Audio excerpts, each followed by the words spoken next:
All right. Welcome, friends, colleagues, students, citizens of the world. It's your boy, LeRoy Horton, back with another exciting episode of the Teach Me Implants podcast. And I say it's exciting for a couple of reasons. I got my girl, Jasmine Cribbs, RDH, back in the house, and we are going to do something different today because, Jazz, I saw you post after post asking questions, just crashing out on doctors. Now, albeit I don't disagree with you most of the time. Okay. Most of I'll the put that time. out there. Most of the time. But in my head, I was like, you know what?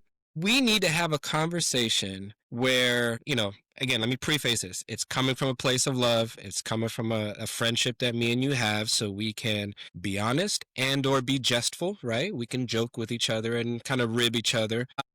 But I called you and I said, hey, let's do an episode where we just let each other have it. Let's ask some questions. Let's have the conversation that a lot of people are too politically correct to have. And you aptly accepted. And so here we are today. But before we start that, how are you doing? I'm doing great. Yep, life is good. I'm excited to get this going. I think it's going to be an interesting and fun, discussion. So definitely get a lot of questions answered that not just myself have. I mean, everybody has. Everybody. And my one regret is that when I first jumped on this call, I don't know if you were even looking at the phone, but you had like your whole hand in your mouth and you were flossing your teeth. And I wish I would have been able to screen grab it because it was hilarious. But I do applaud that you practice what you preach, right? Yes. Yep. You practice what you preach 100%. Yep, for Well, sure. I'll tell you what, this is the rumble in the jungle. This is the thriller in Manila. Okay. But I want to be respectful since you are the guest. We are trading hard-hitting questions, doctor to hygienist, hygienist to doctor. And I want to give you the floor first. And I will try to do my best to hear it with open ears and not get in my feelings if you hit a little too hard. And I'll try and give you a forthright answer if possible. Sounds good. Sounds good. All right, let's get into it. So I have a couple of questions that I came up with myself. And then obviously I took it to TikTok, asked some people. So like I said, we're going to have everybody has a question. Okay, so I'm going to start with the number one question. Let me just read it. In dental school, for you guys, how much time was actually spent on prevention and hygiene, and what did that training actually look like? Ooh, okay. So we get numerous courses on perio, everything perio starting from anatomy, physiology, immunology, bacteriology, resolution of inflammation, inflammatory process, and all that. Within perio itself, there's prevention that's taught as well as non-surgical therapy in dental school, right? Outside of that, there's also prevention courses that both focus on periodontal prevention, caries prevention, oral systemic health link assessment and prevention as well. So we get a considerable amount of time on prevention. And then obviously because we're 4 years, there's also a considerable amount of time spent on providing the services to address such needs that pop up after once you've done your exam. Okay. So I mean, now I'll be honest with you. If I could do a follow-up to that question, clearly you asking because you might feel like you have observed a gap in prevention knowledge amongst doctors. Absolutely. If you want to share anything, if you want to share that with me. Yeah, absolutely. I feel like in the past 6 years of being a hygienist, because I was in dental before that, but I wasn't a hygienist. So in these last 6 years, if I didn't work at a perio office, because it was kind of almost just general, I've came across one doctor, now two, you, that actually speak the hygiene language. So I feel like everything is just restorative. Right? It's easy just to say, well, you need an SRP, but why? You didn't even probe yet. So, I don't know. It's kind of like, how did you get there? And it's really just I feel like the focus is on restorative for a dentist, which is why we come into place. But I ask because there's a huge disconnect, especially because hygienists can't diagnose, which we'll get into that. But you're saying it, doctor's saying SRP, I'm looking at this like healthy mouth, yet you'll say prophy, and I'm looking at literally radiographic calculus on almost every premolar and molar. Right. So I'm confused. Yeah. I will have to take the L in that for the profession on behalf of dentists. Most dentists suck at anything perio, anything hygiene, anything prevention. As you know, I owned 2 offices for almost 13 years. The number one complaint I got about my associate doctors was insufficient, inadequate 2-minute cleanings. Right. So the hygienist is on vacation. We got the doctor doing some prophies.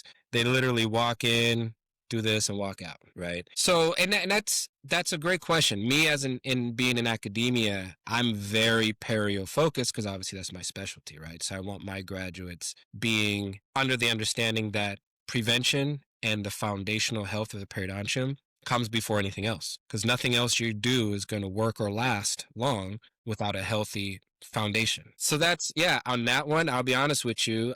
The dentists here are just going to have to take an L because most of them suck at diagnosing, at prescribing treatment, and at delivering, especially non-surgical therapy, adequately. Yes. So yeah, does that satisfy your first couple swings at me here? It does, because in the real world, doctors don't own up to that.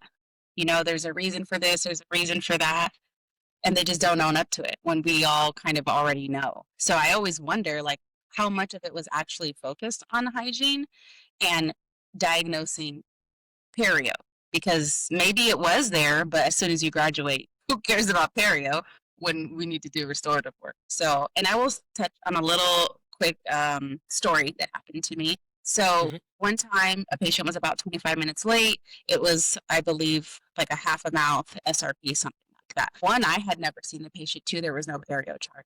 So I'm only going off of x-rays. So, and I only have an hour, right? So I denied that I was going to do that cleaning because I don't have sufficient time. So, okay, the doctor had to do it and I left. It was at the end of the day anyway, so I was done. So I left. Next day, they call me in to discuss why did I decline to do that cleaning when I had 30 minutes still.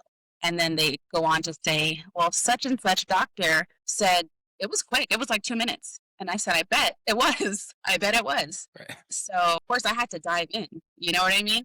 Did the doctor explore afterwards? Did the doctor perio chart before? I don't know. Did the doctor hand scale after Cavitron? And, and I just kind of went in about that. But it just, yeah. The doctor said it took like 2 minutes. Yeah. Right.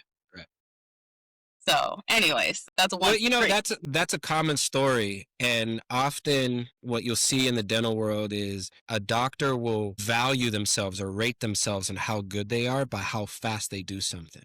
And we have study after study in perio that shows that you have to dedicate at least 50 to 60 minutes per quadrant for really high quality SRPs on a moderate periodontal patient that's got moderate amounts of calculus deposits and so forth. And yeah, I mean, and not to leave the hygienist out of this, a lot of hygienists, whether or not they take the responsibility of, because every time I talk to them, they're like, oh, well, the doctor only gives me an hour, so I do what I can do, which I don't believe in that, right? You're a licensed professional. If you feel you need more time, you have to take more time. You don't go in to get heart surgery and they say, we ran out of time, so we only did half the heart surgery, or, we left some atherosclerosis behind because we had to get to our next patient, like that. You don't hear that, right? Right. But yeah, it's a lot of providers spend an inadequate amount of time on hygiene. And I've got to apologize on behalf of the dentist profession on that. And I would like actually to see more hygienists take the authority. In my practice, I let my hygienists schedule their own patients. And I told them, I'm not judging you on production, I'm judging you on your patient outcomes. So I don't want to go back in when I'm doing my crown prep, at the time as a general dentist or whatever I'm doing, and I'm finding calculus deposits everywhere. If you need 90 minutes, take 90 minutes. If you need 2 hours on this patient, you schedule them for 2 hours. Right. Now, obviously, I have to monitor that, because now if every patient, all of a sudden, if every prophy is scheduled for 2 hours and you better take your time, right? Yeah.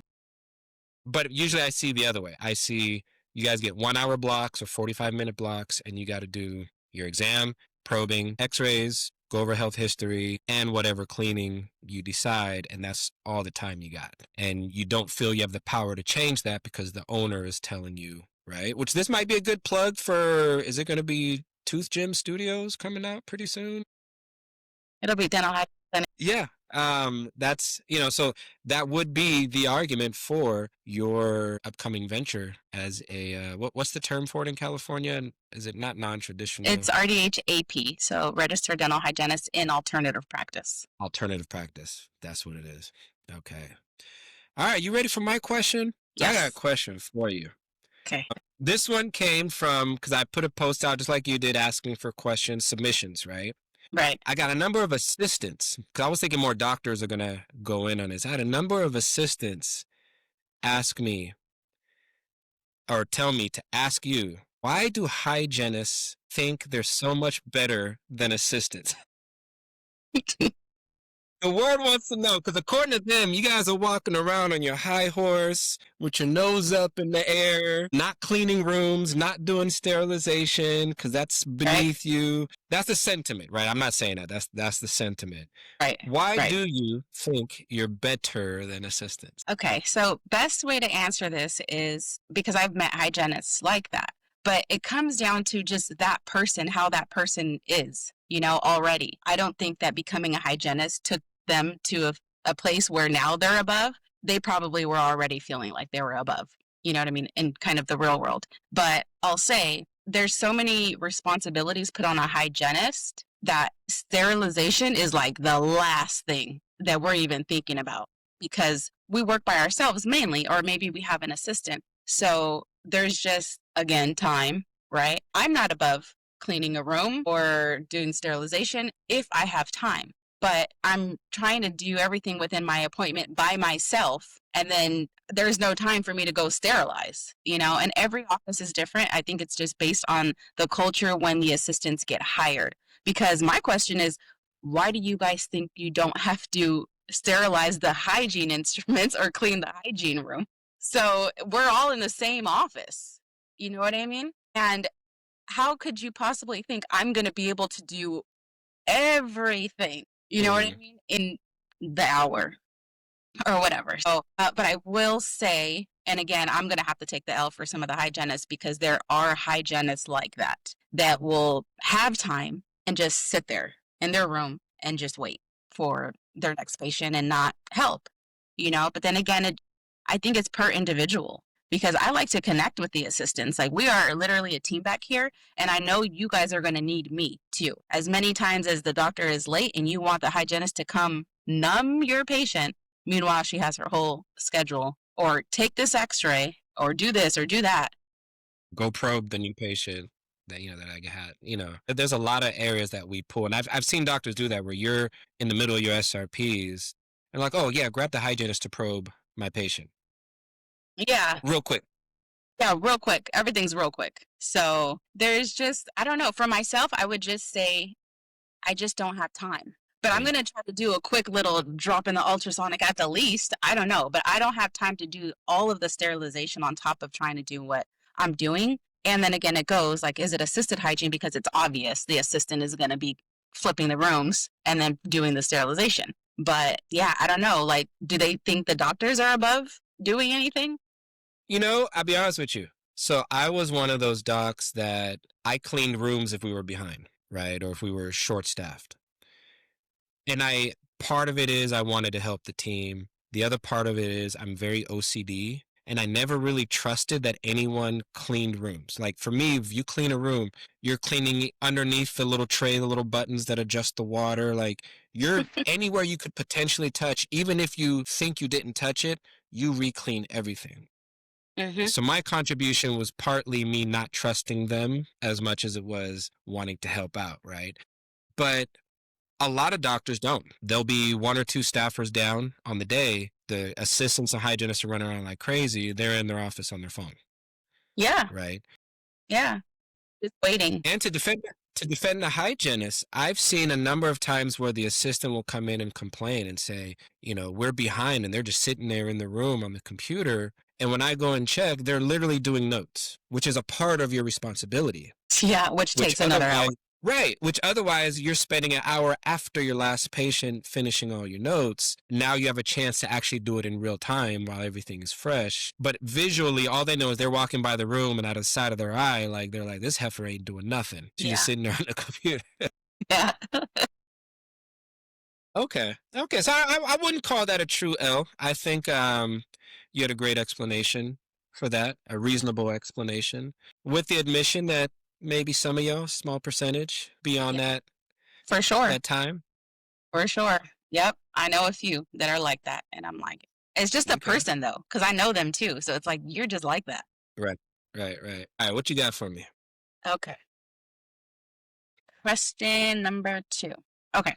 So somebody said, why is there such a pushback on allowing hygienists to diagnose perio? Like what is your take on that? Do you feel that hygienists are qualified to be able to diagnose perio without the dentist? Mm. That's a loaded question that I knew was coming, so I prepared for it. Okay. That's, I'll tell you why. Because I feel like I've heard and seen so many hygienists obsessed with this notion of diagnosing. And I think people listening to realize diagnosing is not a rendered treatment. It's literally just an algorithm, an equation. You Hmm. plug these data points and something comes out, right? Right. Most people, dentists and hygienists, and I'll tell you because, I'm in academia, I'm in multiple offices. Most dentists and hygienists misdiagnose all the time. Often this misdiagnosis is a minor technicality, right? Maybe this class 2 furcation technically takes them from a stage 2 to a stage 3 or whatever, right? But in Hmm. general, they got most everything right. And then sometimes they're just dead wrong. But I want to share something with you. Okay. When it comes to this issue of diagnosing, so many hygienists want to be able to do it. But literally, there is an app. This is a Rutgers app where I just screen recorded myself entering in the data. So you put in what your probings are, your clinical attachment levels, some of the complexity factors that are in there. Are they diabetic? Are they smoking? Yada, yada, yada. I'll fast forward here for the interest of time. You hit submit and boom, you got your diagnosis. Okay. This Okay. one came out with all the things I put in, stage 3, grade B, blah, blah, blah. I'll stop sharing that. Oh, so the reason I bring that up as an example is because there seems to be a fixation on diagnosing. When literally I feel like diagnosing is probably the easiest thing that anybody could do. I mean, something that an assistant could do it simply by plugging all these things into the app and the algorithm tells you the answer. And so when I think back to like, okay, well, why is it there this separation? Why do we not let hygienists actually diagnose? And the only thing I can come up with is because the actual liability lies with the doctor. So a lot of the doctors that I know, they just kind of go off what their hygienists say anyway. Because they don't, like you said, they don't care enough. Right. They Oh, you don't. said it's stage 2? Okay, yeah, whatever. Oh, you said it's stage 3? Yeah, whatever. But I feel like, and I think this is an important thing, especially as you're going into the, what was the AP standing for again? The alternative Alternative care. practice. Hmm. What does the liability look like? Because I do see hygienists asking for the ability and the right to diagnose, but no one's ever saying, oh, yeah, we'll also take on the full liability of any misdiagnosis, undiagnosis, supervised neglect, or anything of that. So it almost seems like it's like, yeah, I want to be able to do this, but I don't want to ever be able to be held accountable if I do this thing wrong. So I guess I would throw that back to you and say, would you be willing to take on the diagnosis if it also came with the full liability, meaning now you'd also have to purchase liability insurance, which in most states, I think in over 30 states, there's absolutely no need because all the liability is assumed on the employer, not on any of the employees. Hmm. So I believe that the hygienists that are interested in going independent are willing to take full responsibility. So that just comes with the business if you're going to be independent, you know, because yes, there's a lot of protection within the office under the dentist that you don't have to worry about. But Hmm. otherwise, I mean, I don't see an issue with hygienists not wanting to take on that responsibility if that's what they want. I mean, if they don't, then I guess they just won't diagnose if they don't want to take Right. on full responsibility. Yeah. Um, Okay. because one, it's like if we think about it, okay, the dentist has full responsibility, but I think that they're going to misdiagnose way more than a hygienist is going to misdiagnose. Mm, So are they not worried about it? Because if right. they're not worried about it, why would we be worried about it when we actually go in depth? And that's all we're doing. It's not, let me just diagnose perio on the side. And because I'm Right. more concerned about restorative. So, Okay, so if you're willing to take on the liability for something that doctors probably don't want to do anyway, I typically don't see a problem with it, right? mhm. I just feel like it's always being presented as this thing, like this intensive, high level procedure. And in my head, I've always relied on the recommendation of my hygienist, right? Especially when I was in general practice, because if I didn't probe, I got to go off your readings, your assessment of plaque levels, calculus levels. I'll look at the X-rays, of course, and I'll say, okay, did Jasmine's? I think at the time before the new classification, let's say you said, generalized aggressive or whatever. I would say, okay, kind of makes sense what Jasmine is saying. We'll roll with that, and that would be my diagnosis, right? So kind of a team effort. Right. But I'm not opposed to it. So I would say if you guys want to diagnose and share in the liability a little bit, more power to you. I think it's more, I feel like everything is back to time because Hmm. I don't even think that we're feeling like, my God, we just know so much from hygiene school that we should be able to like diagnose perio. It's just like, I just want to get, you know what I mean? Like, I don't want to wait for you. Right. So, Right. things of that nature, because everything falls behind because of the dentist. It does. So I feel like that's where it's coming from for me, especially obviously because I'm Hmm. going independent. So I'd rather just be able to do that and not have to be like, okay, bring me your treatment plan. And I'm gonna probably disagree anyways. Yeah. Well, logistically, though, let's ask this question. If it's, say, a new patient or even a recall patient, and you do probings, and let's say you come up with your diagnosis or recommendation for diagnosis, to do the treatment plan, I see it goes two ways. Either you still got to wait for the doctor to come in to do the restorative check, and then a complete treatment plan is given, right? So you kind of have to wait anyway. Or I know some offices, you'll diagnose the type of cleaning that they need. You get a treatment plan for that to get that ball rolling, get started with the cleaning, and then the doctor comes in at some point, at the end of the appointment and does the restorative exam. I can see where you're saying, though, especially if you're trying to pack the schedule like most offices do. It can definitely be an impediment to you doing your job because otherwise you're running behind on your next patient and that keeps bleeding over from appointment to appointment. So Right. I'll give you that. And listen, like I said, we'll take the L on this again. So I'm still waiting for a question, my fellow dentist, that we can take the W on because the truth is, most of y'all suck at diagnosing, period. Right? And so let me ask you my question because this gets into a good follow up to your question. Okay. So you once told me that in your estimation, over 50% of doctors, in not so many words, kind of sucked. Their diagnosing, their treatment planning, how they run stuff, they leave a lot to be desired. And your verbatim word was more than 50%. Is that number equivalent when we're looking at hygienists? Can we then say, all right, if more than 50% in any profession suck, assuming that it's not just specific to dentists, can we say that about hygienists? That listen, most hygienists, maybe under the most perfect circumstances, would be high quality, but in the average circumstances, most of them suck as well. Would that be a fair statement to Yeah, I would say it's pretty fair. And that just comes from obviously when you temp, you're just relying on the last hygienist and different offices, whatever. So then you kind of see kind of like what was going on. And it'd be as simple as the clinical note, it's me? blank. Like what am I even to put together with this? So it's fair. Yeah, it is fair. Like I say, it's a selected few dentists that I can be like, wow, this dentist is amazing, speaks my language, everything. Same thing for hygienists. Not all hygienists are like that. We're in a profession where the money is good, and sometimes you don't need to do too much to make it. So Mm. a lot do not go above and beyond because you're going to get paid anyways. See. All right, so we're pretty evenly matched so far. Hey, I was assuming we might come here and have a clear winner, but we might have to go to The judge's decision after this. Right. Your turn. What you got for me? Okay, so let's just say as a GP, dentist, and you have a hygienist. During their appointment time, do you expect them to also look and point out possible restorative treatment, decay, and things of that nature on top of the prevention aspect? It's a great question. You know, it's weird. In years of practice, I would have some hygienists that would. They would kind of give me their synopsis and be like, oh, I also noted caries on blah, blah, blah, blah, blah teeth, right?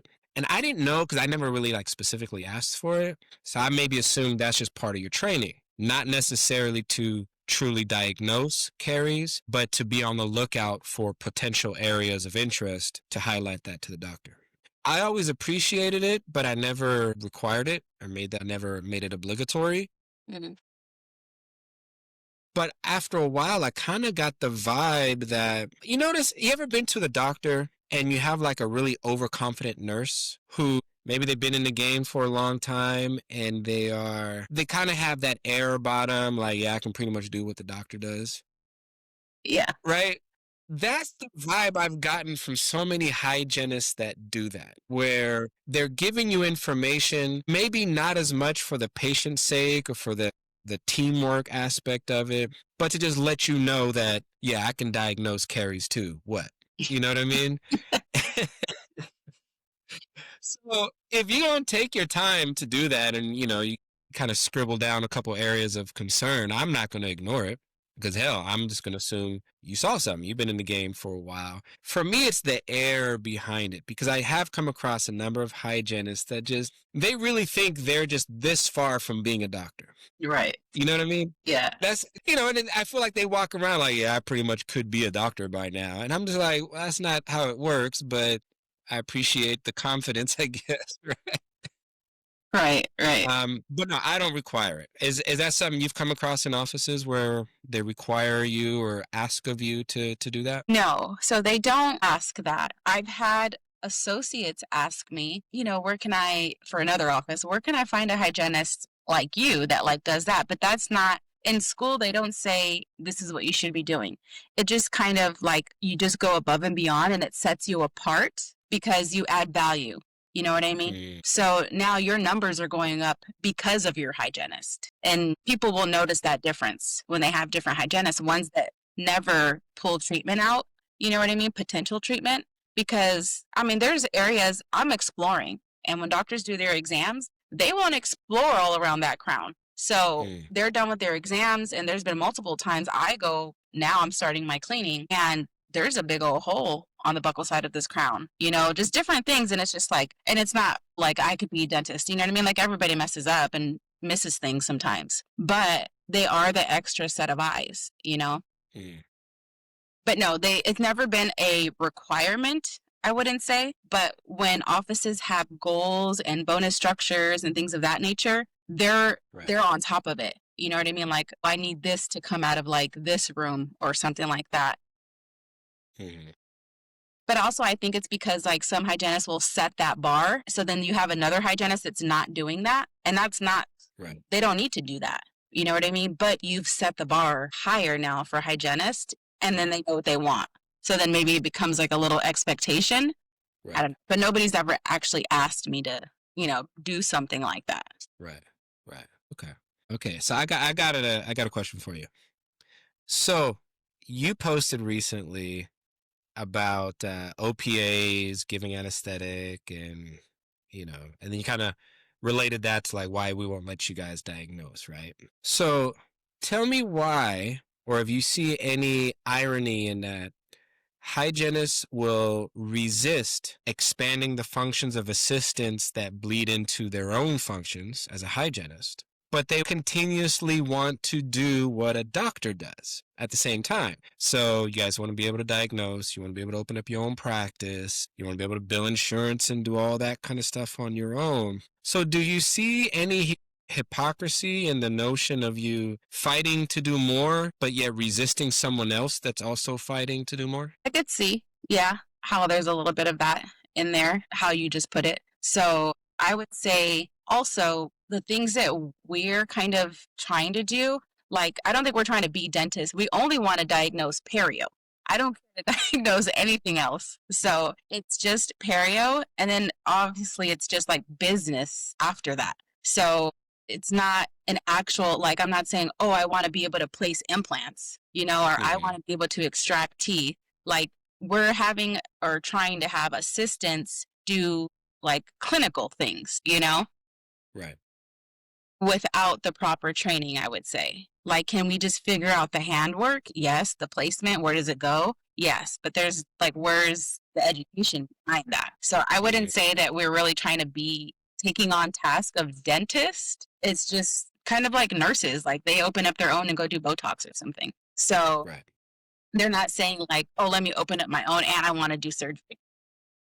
Mm. It's not, I don't think we want to take on any of those clinical, restorative, whatever things. It's more Right. business and just being able to diagnose because we are trying to be independent. So Right. I'm all for assistants getting the certification and getting paid more to do things that they are already doing, that the dentist has Hmm. them doing.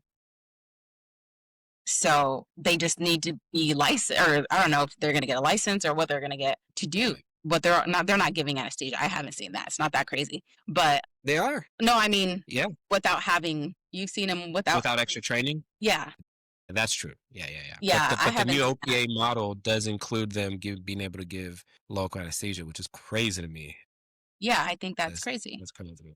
Like that can Because cause at what complications. point do you just say, yeah, at what point do you just say, well, then go to hygiene school? You want to do what we do so bad, just go to hygiene school. Yeah. Which this is what we say, like if you to hygienists, well, if you want to do what we do so bad, go to dental school. And oddly enough, like I teach at PNWU, our class of 36 includes 9 former hygienists.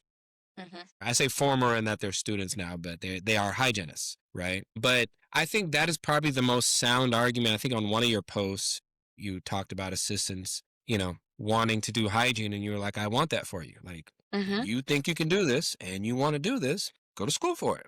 And I think it is not, it may sound flippant, but really what it's saying is in order to be able to do this safely in a way that you can be held accountable, you need to go through a structured training program that's supervised, that's accredited, that we know that you're going to receive all the foundational knowledge, bestowed upon you by the profession and its historical practices, so that we can now say that yes, you are competent in this scope of practice. And that's a fair comment. You want to do this, go to school. No one's stopping you. Yeah. You Yeah. know what I mean? But just because I make it look easy, don't fool yourself into thinking you can just walk in and do it. Exactly. Exactly. And I don't even know if it's assistants pushing to do this. I think it's dentists pushing for assistants to do this. So hygienists are the ones pushing, you know what I mean, within their own association to become more independent. Hmm. But assistants are not out there saying, oh, I want to give anesthesia. Oh, I want to do this. They're already pissed that they don't get paid enough for doing stuff that they shouldn't be doing. Right.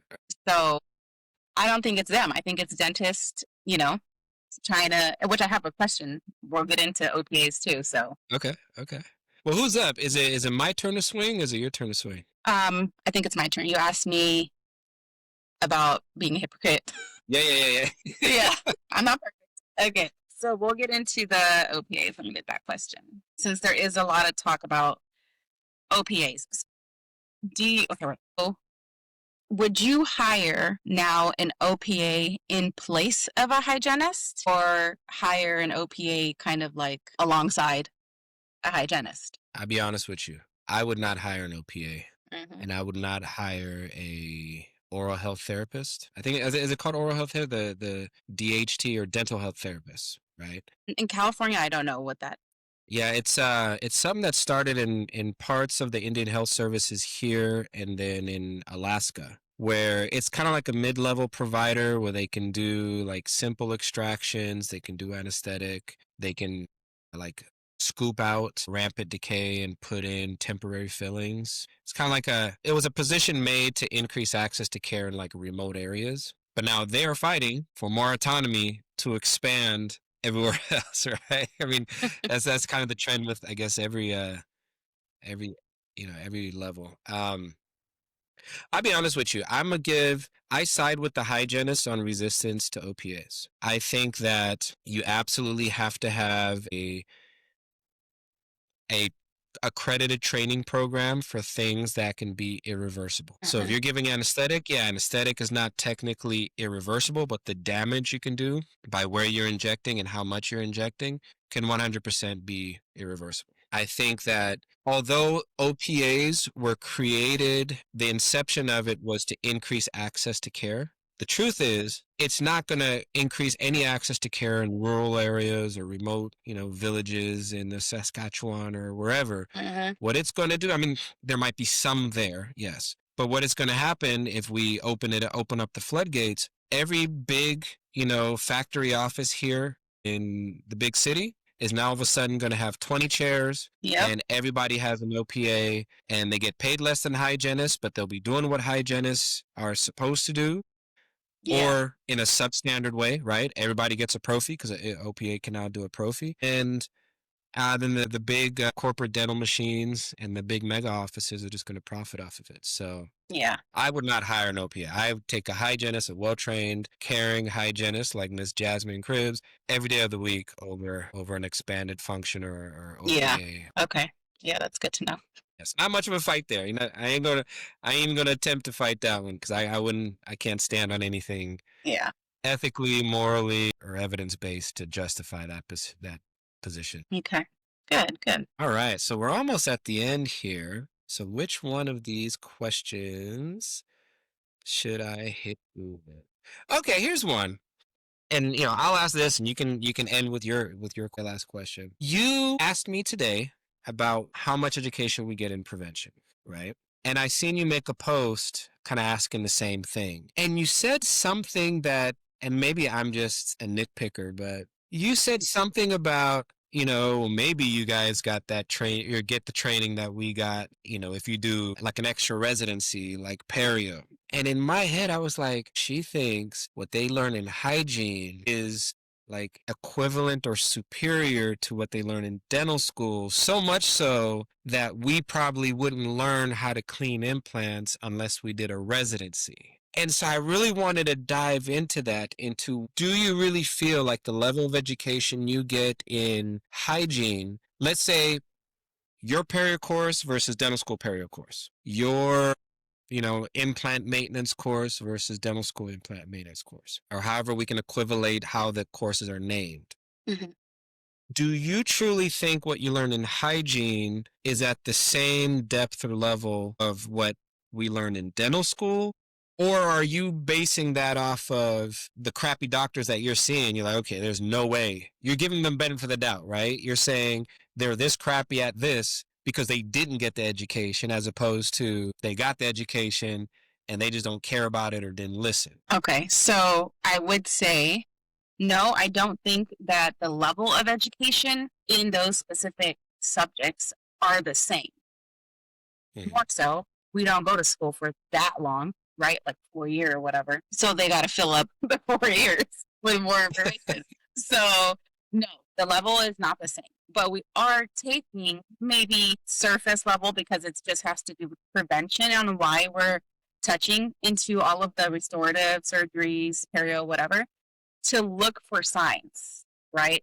Of just different things because people are coming back and I've seen this, they'll throw it on the hygiene schedule. I had a patient yesterday, um, had a whole like upper all on X or whatever zygomatic surgery, implants all the way up here. She was in my chair because she left side of the face swelled up. Anyways, she gets there. I evaluate. She has obviously pus drainage in the area. Yes, the left side of her face is swelled. Whatever. So, but why? Why is she in my chair? So, and it's also there's a different level of hygienist. What am I going to do? At the end of the day, I'm going to refer her back to whoever she got the surgery from because it wasn't in our office. So we know a lot, but it is, I would say, surface level in comparison to what you guys learn on that subject in dental school, obviously. And then once you go on to residency or whatever specialty, of course, it's more in depth, right? Okay, that answers the first half. But yes, I'm also giving doctors benefit of the doubt because just like I feel like they were taught certain things and then they come out here and it's like I'm questioning it. And I mean, even as simple as a clinical note. I know they taught you guys to write your clinical notes. And it's like the day you graduate, what's a clinical Mhm. note? So I'm kind of just like, okay, maybe you guys just, there's certain things where you're like, whatever, and then just go from there. So yeah, it is a question because I mean, obviously I've never got to ask anybody, something Right. like that. And now that I've met many doctors, and that's kind of just the same for all of them, nobody writes a clinical note and they all suck Mhm. at like perio stuff. Right. So No, I can't debate you on that, but I do want to explore it just a little bit if we can, because you highlight an amazing or profound disconnect. So if you are getting that education, why does it not seem like that? Because I've talked to doctors, and I teach a lot of seminars and courses at the postdoctoral level. And in my head, I'm like, well, I know the school you went to, so I know they taught a lot of this stuff. But you're looking at me like you've never heard it before. mhm. Where is that disconnect happening? So I can 100% see why you might be sitting there like, well, damn, they must not teach none of this. Because the majority of doctors I run into don't seem to know shit about hygiene, perio, prognosis, or whatever. And then I think about, well, could it be that the system, for example, in the same way that, let's say, assistants look at you and they say, okay, a lot of hygienists don't like to flip rooms. They don't like to do sterilization. Are we creating a system in which the doctor comes out and is like, well, why do I have to care about hygiene? That's what I have my hygienist for. In the same way that a hygienist might be like, well, my time is better spent because of my expertise, because, hey, they're paying me more. My time is better spent in the room doing hygiene. That's what I have assistants for. So I'm wondering if maybe our team dynamic as a multi-level profession is failing and making it seem like as a doctor, you really don't need to care about this realm because the hygienist got it.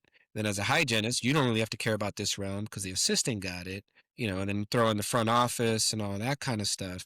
All right. So what do you think the reason is so many doctors seem to either not know, right? It's like that old Boys in the Hood quote, right? They either don't know, they don't show, or they don't care about what's going on in the dental hood, right? Yeah. It's like there's got to be some reason why you're seeing what you're seeing, I'm seeing what I'm seeing. But the fact is they are getting that education. So what is going on? What do you think is contributing to that? I don't know. Probably just business. Insurance is messing up a lot of stuff for people and their business and time. But when I say like hygienist, it always has to do with time because I feel like dentists, they have time. They have a lot of time. You know what I mean? From what I see. When you see hygienists, and like you were saying, you think they have time because they're sitting there. No, but hygienists write their clinical notes. Well, most of them, I would say, write their clinical notes. And I'm talking about a whole soap note. It's super long. It's taking me a long time. So I don't know. In hygiene school, we learn how to sterilize, we learn how to clean. And I'll be honest with you, how you were saying, when I'm almost in a position where I have assisted hygiene and I can't clean myself, it's frustrating because I see this. And why is that cotton roll in the corner? Why is this like certain, you know what I mean? And I don't like that. So I want to do it myself. But at the end of the day, yeah, there's just not time for hygienists. I don't know why dentists come out and then maybe because they're like, well, there's hygienists for that department. And then now they don't. Right. And who suffers in the meantime? It's The always the patient. patient. Yeah, it's always the It's always patient. the patient. Yeah. Yeah.